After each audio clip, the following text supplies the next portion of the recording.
আল্লাহর নবী ডাক দিয়ে বললেন, সাহাবীরা রে, তোমরা যদি জান্নাতি মানুষ দেখতে চাও তো আমার মালিক ইবনে সানানার দিকে তাকাও। আমার রক্ত যার শরীরের রক্তের সাথে মিশে গেছে ও জাহান্নামে যেতেই পারে না। একসাথে বলবেন না আল্লাহু আকবার। আর আমার দেশে বুকে হাত বাঁধা মৌলবী ওয়াজ করে রাসূলের আব্বা আম্মা দুইজন জাহান্নামে চলে গেছে। নবীর রক্ত যার শরীরে আছে সে জাহান্নামে যেতেই পারে না। আর রাসূল করিম যেই মায়ের রেহেমের ভিতরে ছিলেন, যেই বাবার পবিত্র সুলবের মাধ্যমে নূরে মুহাম্মাদি মায়ের রেহেমে আসলো, যেই মায়ের রেহেমের ভিতরে রাহমাতুল লিল আলামিন অবস্থান নিলেন, সেই রেহেম জাহান্নামের আগুনে পুড়বে। এটা কি করে হয়? কি করে এটা বিশ্বাসযোগ্য হতে পারে? আর রাসূল করিম কাল্লা নাপাক, ইন্নামাল মুশরিকুনা নাজাসুন, মুশরিকরা তো নাপাক, তো নাপাক দেহের ভিতর দিয়ে রাসূলকে কি করে আল্লাহ দুনিয়াতে আনলেন?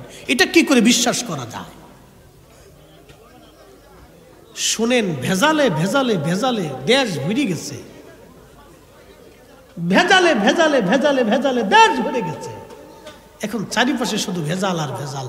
আমে ভেজাল, জামে ভেজাল, পানিতে ভেজাল, কাঁঠালে ভেজাল, খাবারে ভেজাল, সব জায়গায় ভেজাল। মসজিদে ভেজাল ঢুকছেন, হুজুরের ভিতরেও ভেজাল ঢুকছে। সব জায়গায় শুধু ভেজাল আর ভেজাল, ভেজাল আর ভেজাল। কথা বুঝে তারপরে বাড়ি যাবে। সাহাবায়ে কেরামের আদত প্রেম ছিল এরকম। রাসূল করিমের ব্যাপারে তারা খুব সেনসিটিভ ছিলেন এবং খুব সচেতন থাকতেন। দরবারে মুস্তাফাতে, দরবারে রাসূল করিম সাল্লাল্লাহু আলাইহি সাল্লামের বারগাহে সাহাবায়ে কেরাম চুল পরিমাণ বেয়াদবি বরদাস্ত করতে পারতেন না। প্রিয় ভাইরা আমার, এইরকম হাজার হাজার সাহাবীদের জীবনী আসছে। জীবনের সর্বক্ষেত্রে তারা রাসূল করিমকে প্রাধান্য দিতেন, আল্লাহর নবীকে ভালোবাসতেন। ভালোবাসার মাত্রা এতই পরিমাণে ছিল, জীবনটাকে পর্যন্ত তারা তোয়াক্কু করতেন না। হযরত আইয়ুব আনসারী রাদিয়াল্লাহু আনহুর একটা ঘটনা আপনাদেরকে শোনাইলাম। এরকম হাজার হাজার সাহাবী ছিলেন যারা জীবনের সব কিছু উজাড় করে দিয়ে নবীকে ভালোবাসতেন এবং ভালোবেসে গিয়েছেন। শুধু সাহাবী না, সাহাবীদের পরেও অনেক বড় বড় আইম্মায়ে কেরাম, তাবেঈনে কেরাম তেনারা জীবনের ভিতরে আসছে। ইমাম মালিক ৮০ বছর মদিনার ভিতরে জুতা স্যান্ডেল পরেন নাই।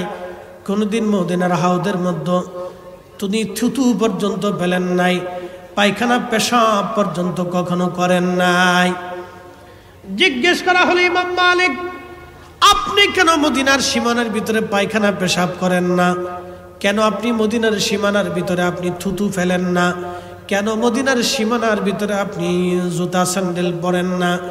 ইমাম মালিক বেশি দলিল দেন নাই, একটা দলিল দিয়েছিলেন, হে দুনিয়ার মানুষ, যেই মাটির ভিতরে রাহমাতুল লিল আলামিন ঘুমাই রয়েছে, যেই মাটির ভিতরে রাহমাতুল লিল আলামিন ঘুমায়, ওই মাটিতে আমি কি করে জুতা পরব, কি করে আমি থুতু ফেলবো, কি করে আমি পায়খানা পেশাব করব? আমি ইমাম মালিকের পক্ষে এটা সম্ভব না। একবার জোরে বলা যাবে কি আল্লাহু আকবার? এটা ছিল সাহাবে কেরামের ভালোবাসা, রাসূল প্রেম, আইম্মায়ে কেরামের রাসূল প্রেম।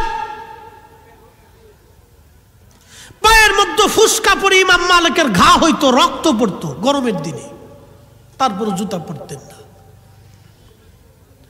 আমাদের মাযহাবের ইমাম ইমাম আবু হানিফা রাহমাতুল্লাহ আলাইহি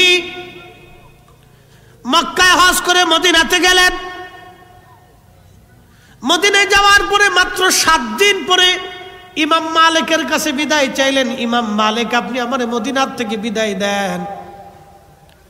ইমাম মালিক আর ইমাম আজম আবু হানিফার সমসাময়িক ইমাম, উনি মদিনার ইমাম, উনি তখন ইরাকের কুফা নগরীতে। ইমাম আবু হানিফা রাহমাতুল্লাহ আলাইহি, ইমাম আবু হানিফা ইরাক চলে আসবেন, বিদায় চান ইমাম মালিকের কাছে। ইমাম মালিক জবাব দিলেন, হুজুর, কত মানুষ মদিনায় আসতে চায়, আপনি কেন মদিনা থেকে চলে যেতে চান, কারণ কি? ইমাম আজম আবু হানিফা বললেন, ও ইমাম মালিক, আমি তো মানুষ, আমাকে তো বেঁচে থাকতে হবে, তুমি কি চাও আমি মরে যাই? বলে, হুজুর, মদিনা আসলে মানুষ থাকার আগ্রহ করে, আপনি চলে যেতে চান আবার মরার কথা বলেন, কারণ কি? বলে, ইমাম মালিক রে, আজকে 7 দিন হলো আমি পায়খানাও করি না, পেশাবও করি না। বলে, কারণ কি? ইমাম আজম আবু হানিফা ডাকতে বলেন, ইমাম মালিক, আমি কোথায় পেশাব করব, পায়খানা করব বলো? এই মাটির নিচে রাহমাতুল লিল আলামিন ঘুমায় রইছে। চিৎকার মেরে জোরে বলেন না ইয়া রাসূলুল্লাহ।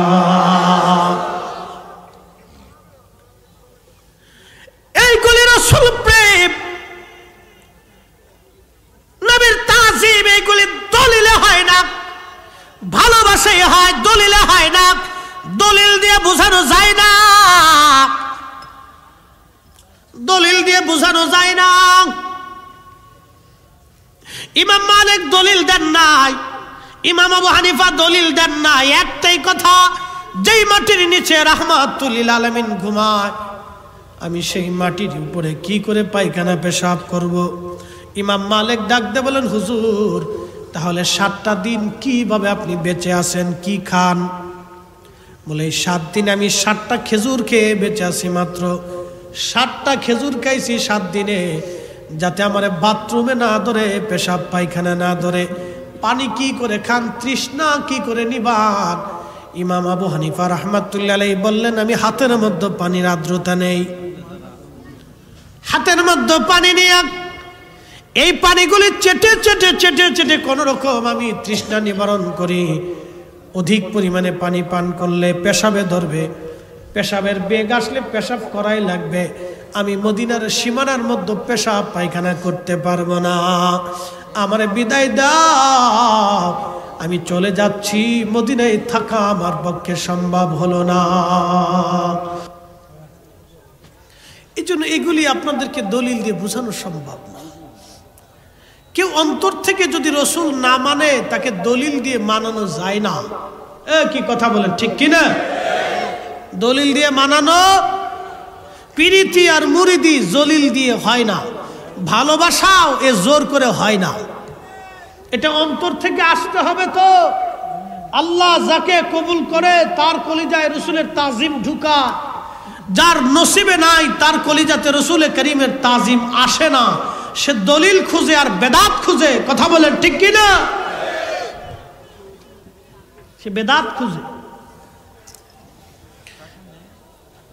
এইরকম পৃথিবী বিখ্যাত আল্লাহর ওলি যারা ছিলেন, বিশ্ববিখ্যাত আলিম যারা ছিলেন, এখন আপনাদেরকে প্রশ্ন করি, যারা বেদাতের তবকা খুঁজে, শুধু বলে বেদাত বেদাত বেদাত, সাহাবীরা করে নাই এটা বেদাত।